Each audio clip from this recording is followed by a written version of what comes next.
بسم الله الرحمن الرحيم، وصلى الله وسلم على الصادق الوعد الأمين وعلى آله وصحبه أجمعين.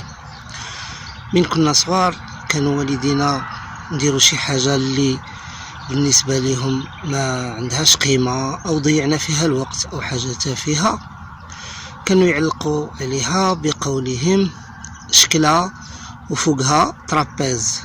شكلها عربي فصيح جاية من شكل، ولكن هنا الشكلة كتعني تخربيقة ولا دفشة ولا دبزة، وإلا كانت هاد الشكلة مكتوبة كنسميوها تخنتيشة تخربيشة. هاد الكلمات كلها عندها معاني.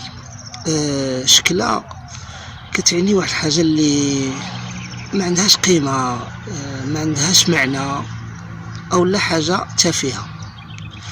احنايا في وجدان نقولوا دفشة، ونقولوا هذا الدفيش، ونقولوا شي واحد من يدير هاد الشكلة هادي راه يدفش. ولكن حتى في الخليج العربي عندهم هاد الدفش، يعني اللي بالنسبة لنا احنا نقولوا الدفاش اللي يدفش بزاف. هاد الدفش هو اللي دايما متهور ويدير الحوايج اللي ما عندهاش قيمة وما عندهاش معنى ويخطأ بزاف. اما تخربيقة حتى هي راه عندها الاصل ديالها عربي فصيح، يقولوها في كثير من انحاء المغرب الحبيب، وتا هي كتعني هاد النفس، تصب في هذا المعنى نتاع شكلها ودفشه ودبزه. والدبزه نقدروا نقصدوا بها احيانا هاد الدفشه وهاد الشكله وهاد التخربيقه، ولكن احيانا يقصدوا بها اللكمه اللي نقولوا لها حنايا البنيه جايه من كو دو بوين اللي جايه من اللغه الفرنسيه.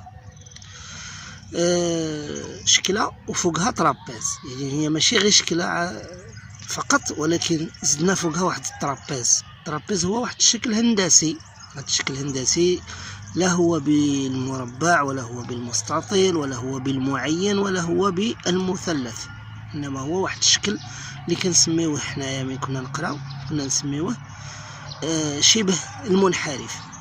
فهو واحد الشكل خاص، يعني ماشي منتظم، غير منتظم. على داك الشيء زدنا على ديك الشكله. ديك الشكله هي اضافه الى شكله عاد زايد فوقها ترابيز، شكله وفوقها ترابيز. الله يرحم والدينا جميعا، واللي باقي حي الله يخلي له صحيحته. شكرا على لطف المتابعه، والى اللقاء في فرصه قادمه ان شاء الله.